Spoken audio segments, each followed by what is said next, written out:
Okay, so speaking of which, for our meditation, I want to invite people to do a little bit of something, see if it helps, related to our discussion point tonight. So last week, Aya Ahimsa covered the hindrance of restlessness and remorse. Remorse for the past, you could also include in there worry for the future. So that's an energetic hindrance, a very kind of high energy, agitated restlessness. Tonight, we're going to talk about the opposite problem, dullness and drowsiness, where energy is very, very low. So I mentioned that there are two qualities we can bring to our lives and to our meditation to help us learn and get better at what we're doing. And those two qualities that the Buddha put forth are to be observant and to be honest with ourselves about what's actually happening. So I invite you during this meditation to notice if you have going on either of these two energetic hindrances, either a lot of agitation or a lot of dullness, and investigate them a little bit if you notice them. What's going on? Why are they happening? Can you identify what's behind them? Maybe what attitudes of mind are behind them. Enjoy your meditation.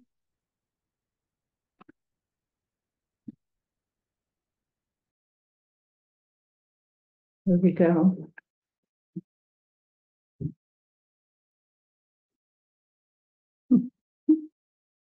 So welcome everybody again to the Canmore Theravada Buddhist Community and Monastery.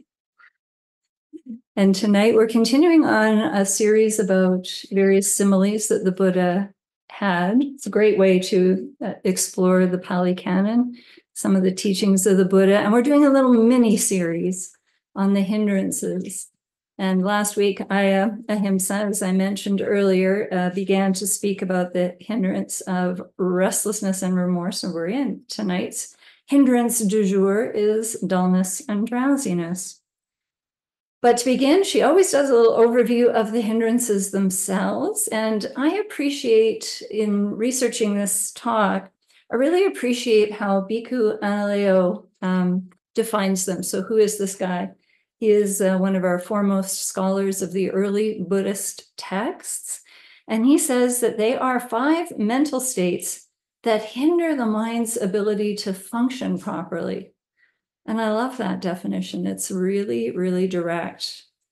And they are states, of course, the Buddha describes them as states that overwhelm the mind. Literally, they invade it and they overwhelm it. And under their influence, he also explains that our perception is quite distorted. We might not realize it, but it's very distorted. And as a result, and this is the key thing for us tonight, one cannot know in those conditions what is for our own benefit, what is for the welfare of ourselves and anybody else that's in our lives. So they block our ability to understand and to understand our own well-being.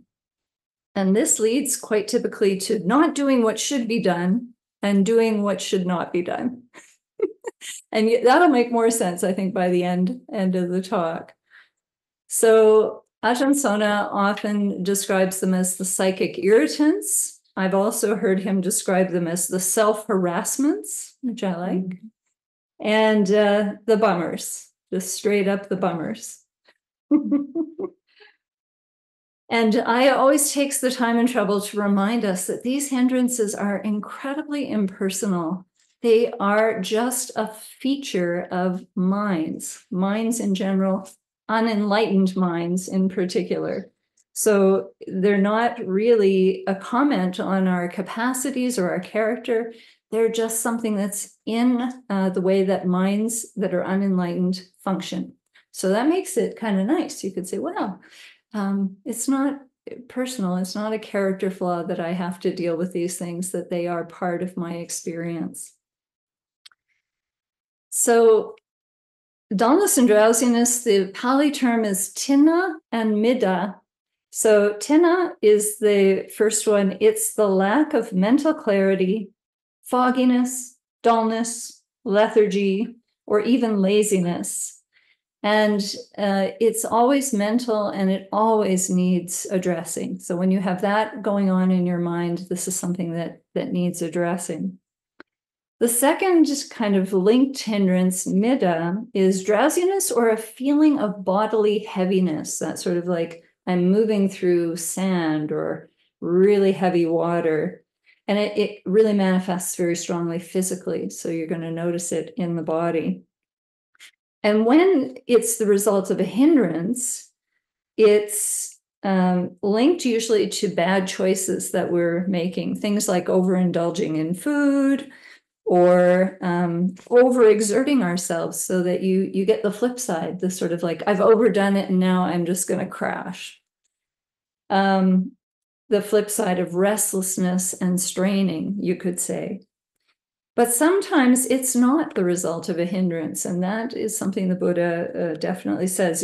It could be true fatigue, just I'm really worn out, and it needs to be addressed not by mental sort of work, but by rest and sleep. But one of this hindrance's famous tricks is to tell the story that, oh, you're just tired. You don't really need to deal with this. You're just tired out. So it's tricky, and it's trying to tell you, oh, you don't have any control over that, but you do usually have more control than we realize. So the simile that we've been, the set that we've been kind of going through, the Buddha makes some comparisons between the mind under the influence of the hindrances and bowls of water that someone is trying to look into and see their own reflection in. So he says, suppose there was a bowl of water overgrown with moss and aquatic plants. Even a person with clear eyes checking their own reflection wouldn't truly know it or see it in the same, wouldn't truly know it or see it. In the same way, when your heart is overcome and mired in dullness and drowsiness, ... I'm going to fill in, you cannot know the welfare of yourself, another, or both. So in the original sutta, it has a kind of unusual kind of situation that's being filled in there with the ... but it works very well for any description of what the hindrances do to us when they're distorting our perception. And the number one thing is they make us completely unable to see clearly enough to know what's for our own benefit, what's for our own good. So that's true for all of the hindrances, but it's even more, I would say, in your face, shall we say, with dullness and drowsiness. I mean, it's so distorting of perception, you can barely function if it gets really, really strong. So it's one obvious thing. I like to think of it in Lord of the Rings terms, it's the one hindrance to rule them all. And usually if you've got this, you've got to deal with it first before you'll be able to see clearly enough to even know what other hindrances might be operating in the mind.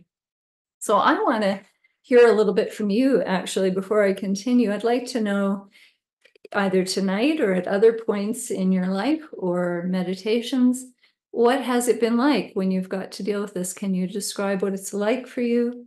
And if you have some sense of what's behind it, I'd love to hear that too.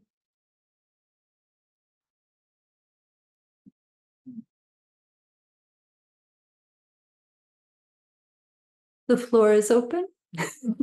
Yes, sir. Scott. Happens in the evening. For Scott, it happens in the In the evening. morning, things are kind of a good meditation, but in the evening, at the end of the day, Yeah. You've had a full day. Yeah. Just had a big supper. Yeah. Try to meditate like now tonight. Yeah. You notice you feel little tendrils coming in, you're fighting it. The next thing you know, you're just gone. You're just gone. And in that case, you could definitely say that's not so much the hindrance, that's reality for an aging person who has just eaten and been active all day. Not that you're aging, Scott, of course. I'm speaking for myself. Very much so.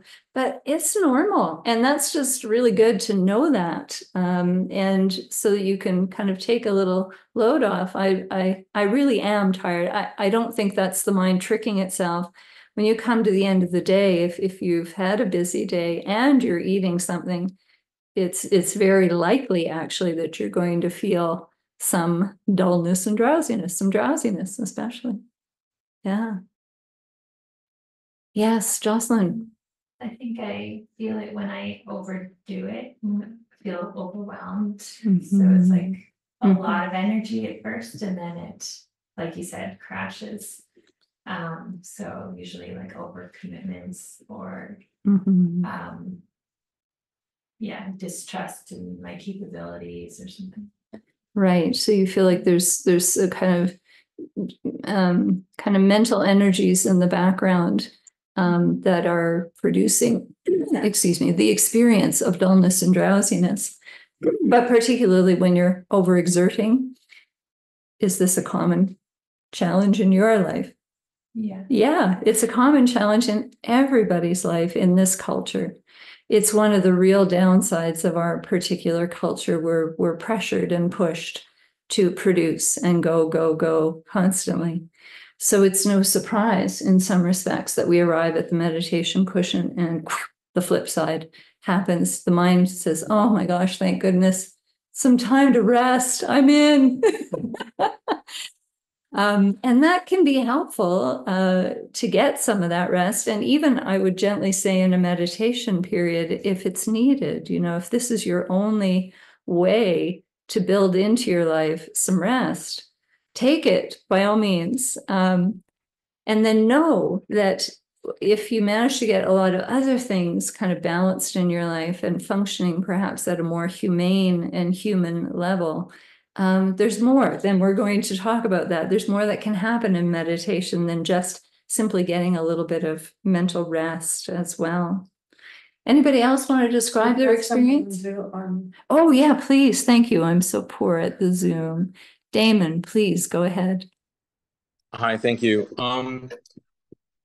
I would speak to the restlessness hindrance, and it ends up sometimes being an excuse for not meditating because I just have the voice tells me, "Oh, meditation is just torture. Why would you torture yourself? Um, Better to go get a workout and go for a run." So, like you said, the mind is tricky that way. Thank Yeah. you. Yeah, one of the ways that Ajahn Sona describes the hindrances as well is as the 5 bad advisors sitting on your shoulder and whispering bad advice into your ears. The hindrances tell us stories to justify themselves, to create themselves.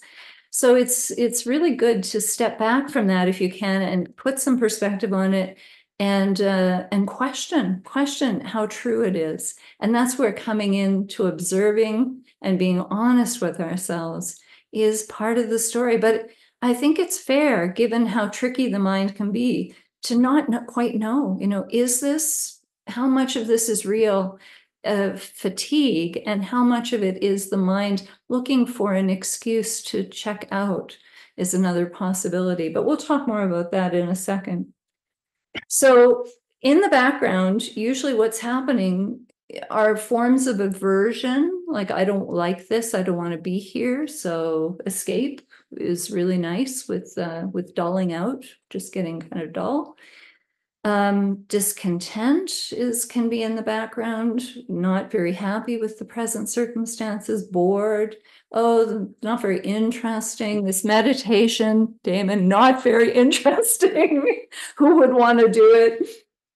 And when it comes to the kind of deeper challenging states underlying it, a very depressed state of mind will make it very difficult to bring up the energy for meditation. And it's all stemming from a lack of interest and motivation primarily. And we'll come back to that in a second too. So these are things that Analio listed from the suttas. Like the suttas actually identify these particular mind attitudes as being something behind this particular hindrance.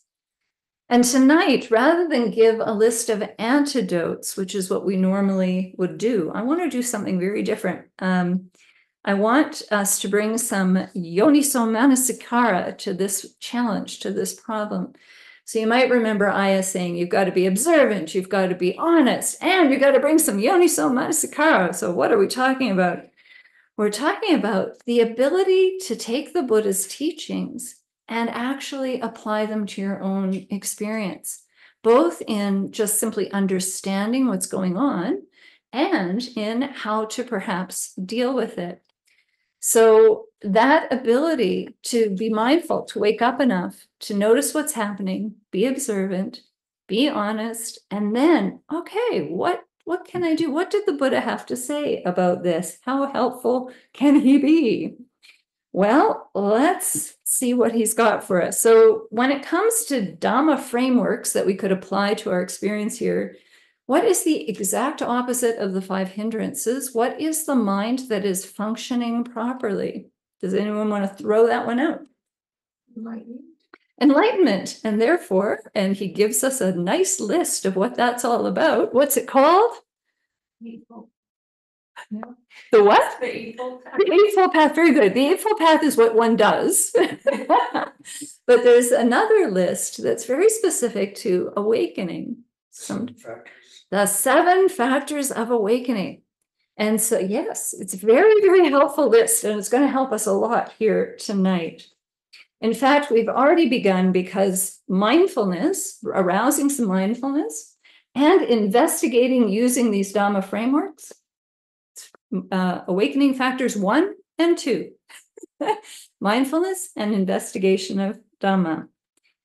So we're in the investigation part, and I want to use yet another Dhamma framework to help us out. And it's very common in the sutras that he says, okay, check out what's the attraction, what's the danger, and what's the escape.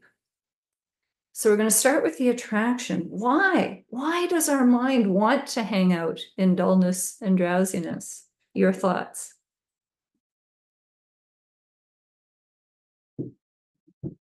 Why does the mind like it sometimes? And it's not a trick question. It's not challenging. It's easy. Yeah, it's the easy out, right? Very, very quick. It seems that way. This is one of the tricks of the hindrances. It seems so much easier, but we haven't done what the Buddha has said to do next. Look at the danger. What's the danger in this? So, do we see any downsides already before I go any further? Can you see any downsides? Well, you end up missing your life. You miss your life. You're not there for it. That's a really cogent observation. You're dulling out on the potential for your life, and your life is short. Only 5 good solid decades after you finally graduate from being an unhappy teenager, if you're lucky. That's not good.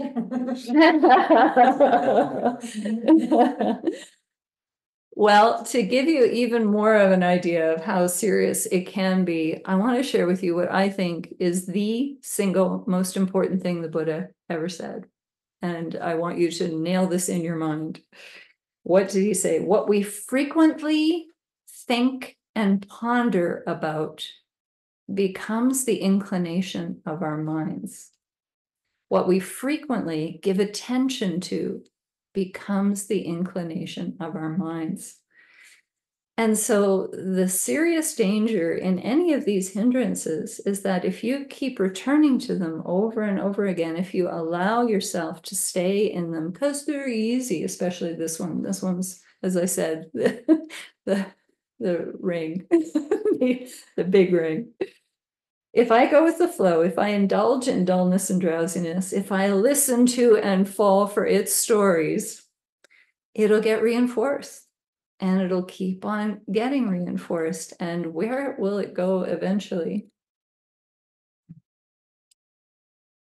It's not pretty. It can be just something as simple as stagnation. So the image in the water of moss and pond scum, the water is so still, it has no movement in it, it has no energy in it. It grows over with vegetation. Those of us who are naturalist types will really appreciate this. And it gets stagnant and kind of icky and raw, and the mind begins to get quite stagnant, and it's not going anywhere, and it can't seem to find any motivation to go anywhere. And if you reinforce that again and again and practice it, it goes to depression. And those of us, and I count myself among them, who've experienced deeper depression, not just a little bit of blues, we know how hard it is to get out of it because your energy is gone. So any motivation and energy to bring yourself out of it is really sapped. It's completely gone because we've rehearsed over and over, getting further and further into this mind state. So this is a real danger. Like, so I think, tonight I'm just going to dull out. Maybe it's more serious than you realize, actually. And the same is true for the opposite hindrance, restlessness and remorse. And that's really the manic depressive thing of our society. We push, and then we flip to the opposite. And if you push, unchecked restlessness and remorse and worry creates anxiety. And those of us who've suffered from anxiety will know how hard it is to calm that down once it gets a real grip on our minds. So both of these hindrances come with really serious potential downsides if they go unchecked. So we've done, what's the attraction? What's the danger? Now, what's the escape? And I think it should be clear already that motivation and energy are the flip side, the countering antidote, for want of a better word, to dullness and drowsiness. But we're going to apply another Dhamma framework to help us out here at this point. And it's good to keep everything as simple as you possibly can. And the Buddha gave 37 ways to get towards enlightenment, just to give you a feel. Like, there's many lists and they can be used in different circumstances. But he said, of all those many ways I said you could come at these problems, only 2 of those lists are true all the time, always useful, all the time. And those 2 lists are the 4 Noble Truths, which I'll talk about in a moment, and the 4 right efforts. So if you've got to keep the Dhamma nice and simple to really help you apply it to your life, to use it, those 2 things are key, absolutely key. So the 4 Noble Truths, I want to start with that because that's about motivation. That is very much about motivation, our own good. What does it feel like to have dullness and drowsiness? Does it feel great? No, generally not. I mean, if we're really honest with ourselves, even when sometimes it feels like a little bit of a relief compared to what we've done to ourselves beforehand, it never feels great. It feels okay sometimes, but not great. So one of the first things, the first noble truth, there is suffering. And our duty with regards to that noble truth is to understand it and to really look at our experience and say, is that suffering or is it not suffering? And I think if we're really deeply honest about dullness and drowsiness, there's suffering in it for us and danger. The other words that you see in the suttas related to this hindrance is the word constricted and the word contracted. It's like being imprisoned in a jail. And that is our next simile. The Buddha compares this hindrance to being in jail. And then he tells us what it feels like to not have it. So he says, suppose a person was imprisoned in a jail, but after some time, they were released from jail, safe and sound, with no loss of wealth. I love that little detail. Not only are you out of prison, you didn't lose your money as well. Why would he throw in that detail? I think it's really encouraging. It's saying, okay, yeah, you went to prison there for a little while, but you didn't lose your capacity to feel good. you can still get it back. You can get your groove back. You can get your mojo back. You haven't lost that capacity. And so the simile continues. But after some time, they were released from jail, safe and sound, no loss of wealth. And thinking about this, they'd be filled with joy and happiness. So it's also recognizing the moment that you don't have this hindrance. Oh, so that's mindfulness at work. I'm not feeling dull and drowsy. And even though a few minutes ago I was, and yeah, this feels a lot better. So what does it feel like to have this mind that's out of prison? I'm going to invite you now to close your eyes again, and I'm going to give you a little word cloud from the suttas. A word cloud related to how it feels not to have this hindrance. The opposite is to feel free, big, expansive, flexible, able to move around freely, to have mental brightness, lucidity, clarity. One is uplifted and full of energy. So maybe spend a moment scanning your memory banks for a moment when you kind of felt like that. A moment when you felt energetic, free, expansive, clear. Some would say happy. And if you have a memory like that, note it. This is a pebble, as Ajahn Sona would say, that you can pull out of your pocket and remember to help bring back that possibility into the mind. I did feel like this. I can feel like this again.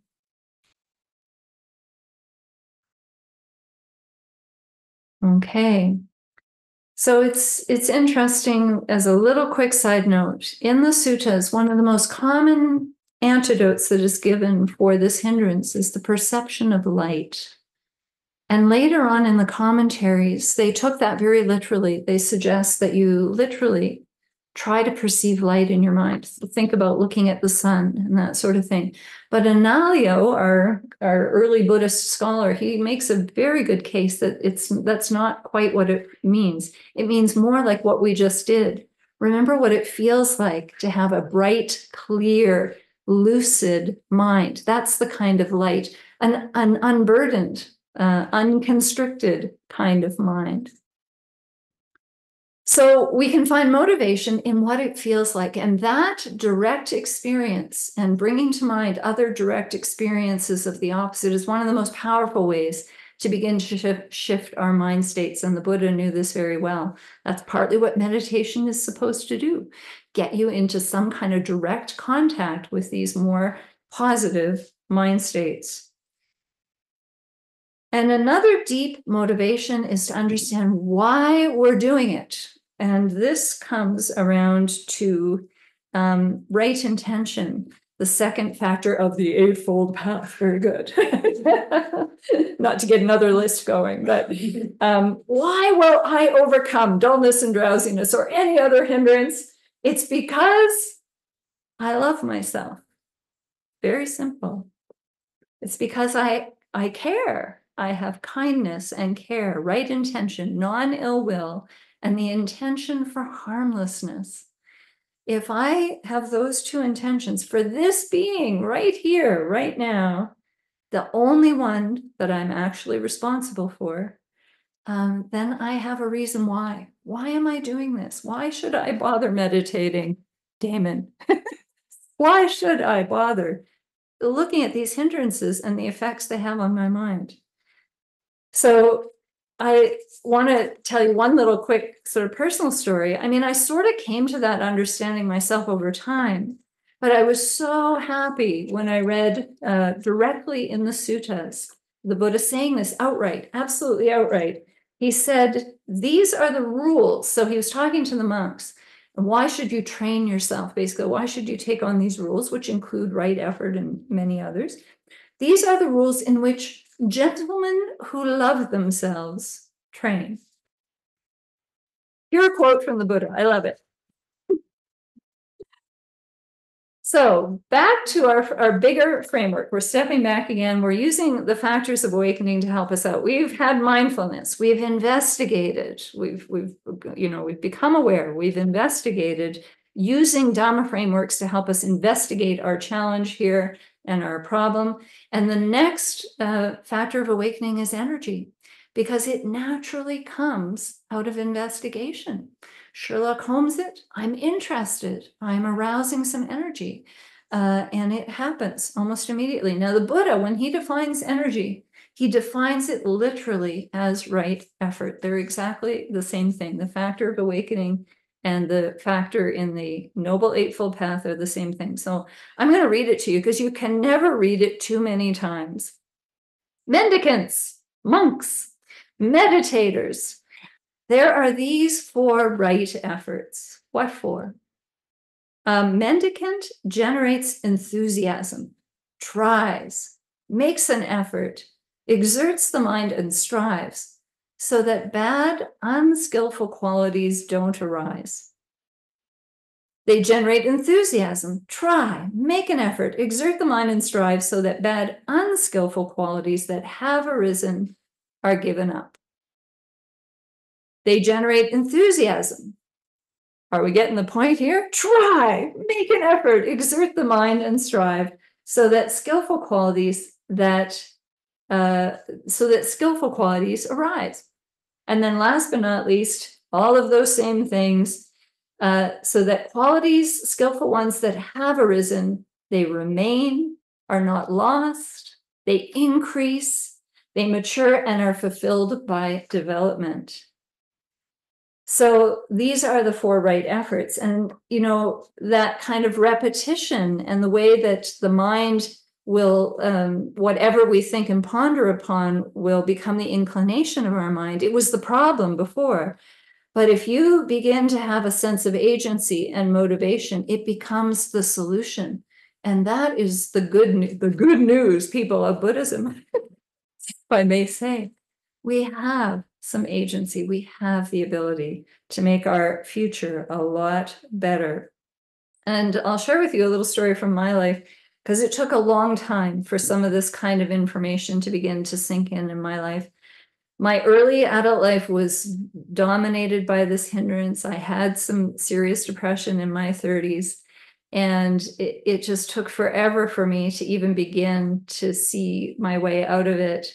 And the very first hint was back in university. My French teacher, his name was Alex Fancy, and he was this incredible run a marathon, super energetic, gave a ton to his students kind of guy. And I would just look at him and go, how do you do it? I can barely muster the energy to be here, let alone do all the things you do. And I eventually asked him, so it's a little bit of wisdom. You ask the question at least. And he said, well, where does energy come from? It comes from energy. It sounds like a koan. We're now moving into Zen Buddhism, but it's kind of true, energy does come from energy. And if you put it in, garbage out, but good stuff in, good stuff out as well. So it is like bringing some energy and motivation will begin to shift this slowly but surely. It can be like moving the Titanic, though. I listened to another teacher this weekend that was just beautiful in the patience that you need to bring to practice, because, it sounds very rah-rah, the 4 right efforts. You want to go, when you hear them at first, it's like, I want to do that. But this has to be sustained over a very, very long time.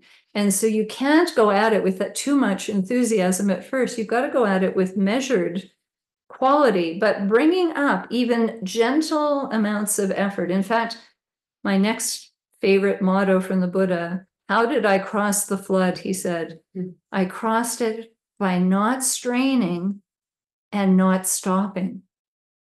So that's by not falling into these 2 hindrances in their strongest forms, not pushing, but don't stop. It's very important.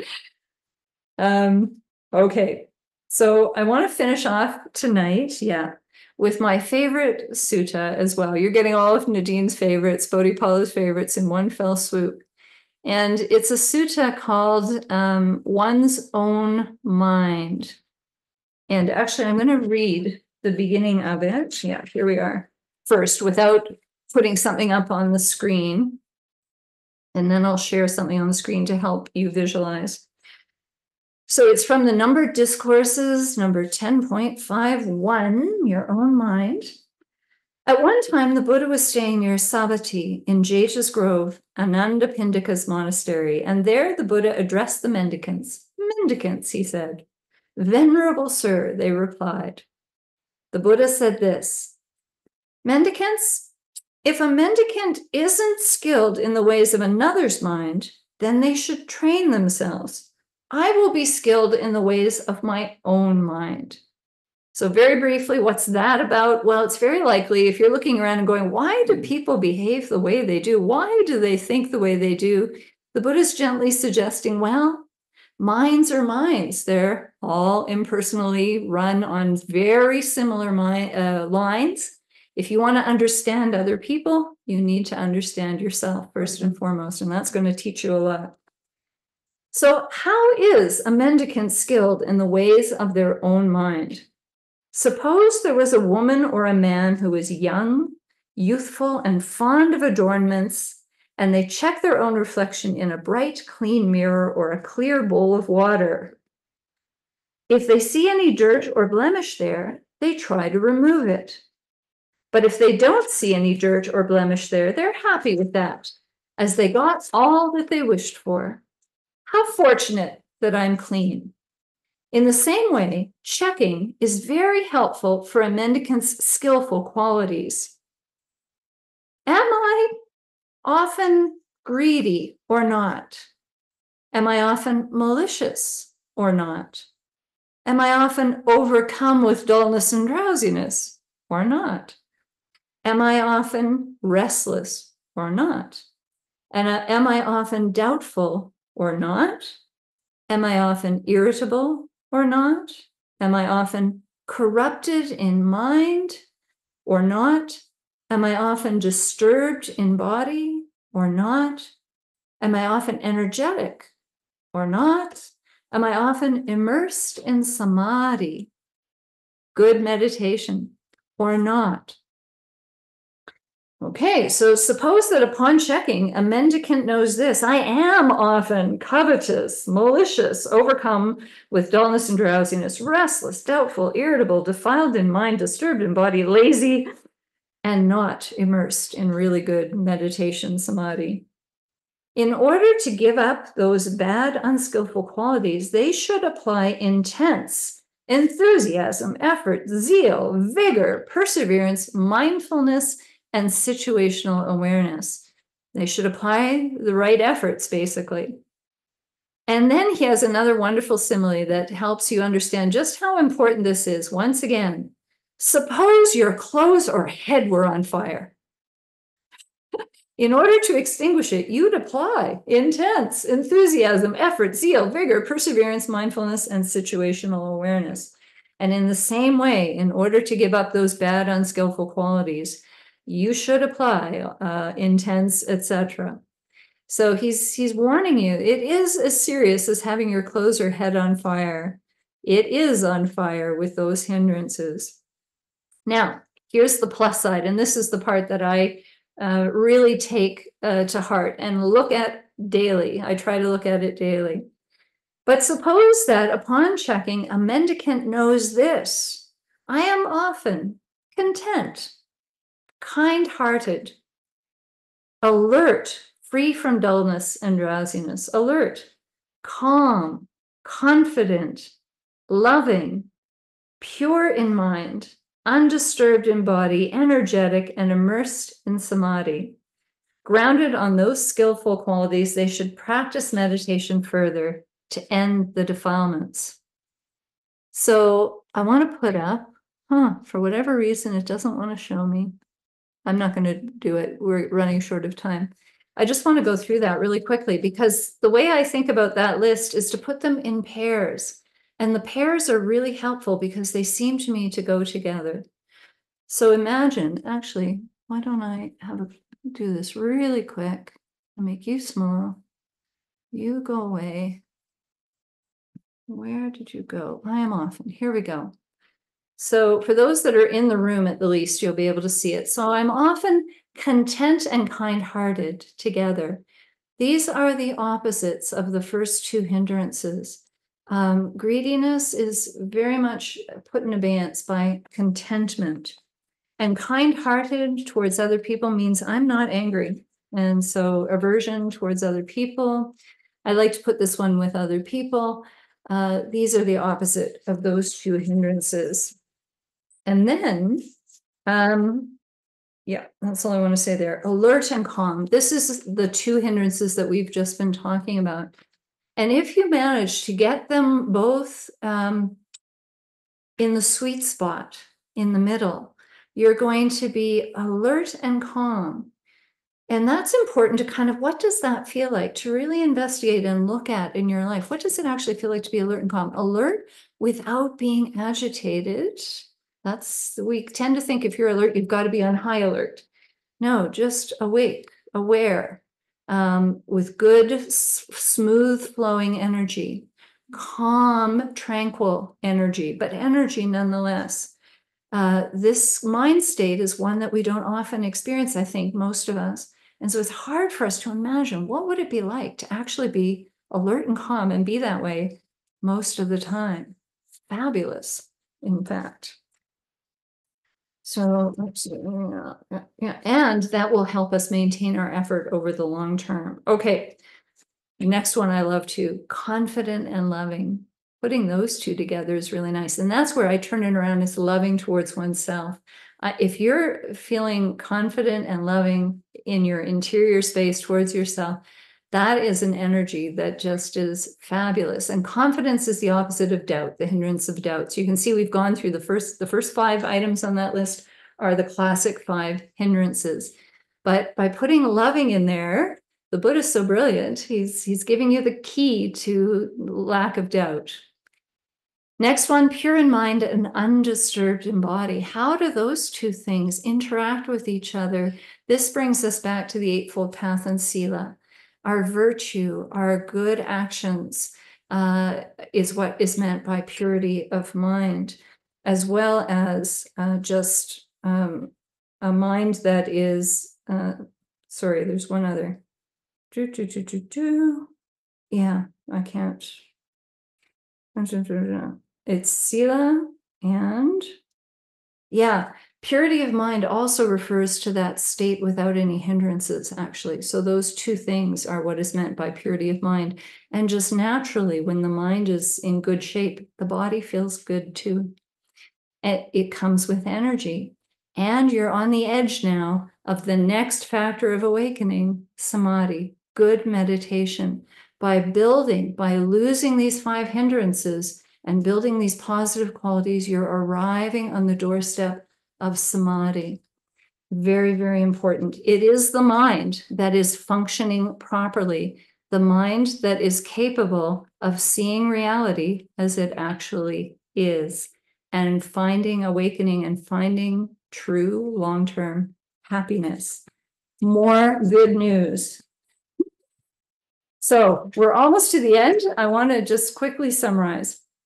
We've looked at dullness and drowsiness as the hindrance that puts right in front of us how the hindrances are the opposite of a properly functioning mind, how they distort our perceptions and they block our ability to know what's good for us or anybody else.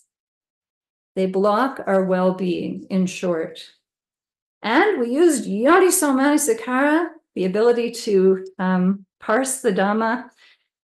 We used factors of awakening. We used Dhamma frameworks like see the attraction, see the danger, and see the escape in order to arrive at good motivation and good energy to get out from under dullness and drowsiness or any other hindrance.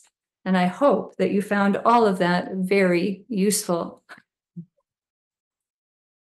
So, ladies and gentlemen, no time for much discussion tonight, I know. I hoped that by including you in the talk, that would, meet that need.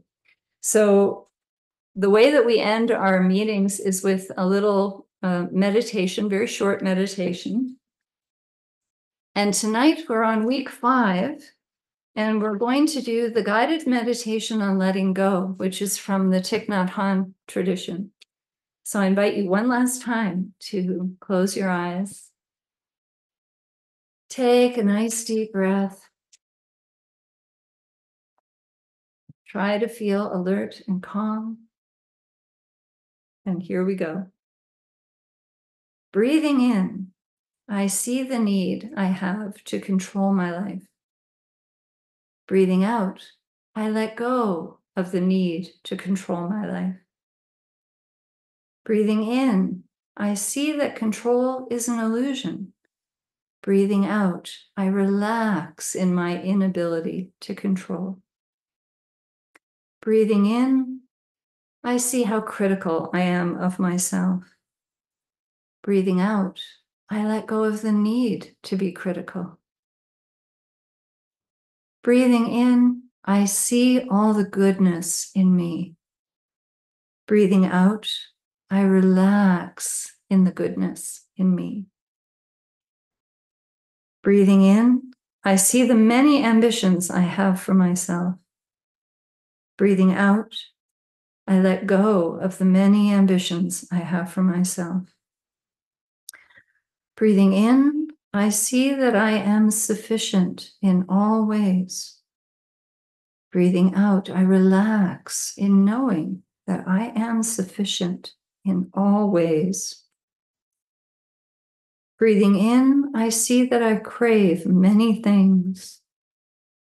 Breathing out, I let go of the need to crave many things. Breathing in, I see that I have enough. Breathing out, I relax in the knowledge that I have enough. Breathing in, I see that I am too busy. Breathing out, I let go of the need to be too busy. Breathing in, I want a less hectic life. Breathing out, I relax in the quiet of this moment. Breathing in, I see that letting go can make me free. Breathing out, I am free. Breathing in, I see that by being free, I can be happy. Breathing out, I am happy. May the merit of our practice be shared with all sentient beings, including Jean, Mudita, Jade.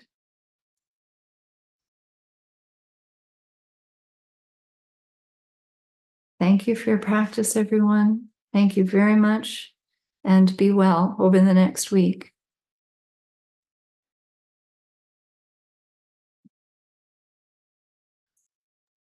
Thank you so much. That was amazing. Thank you. All right, goodbye to all the Zoom participants. Take care.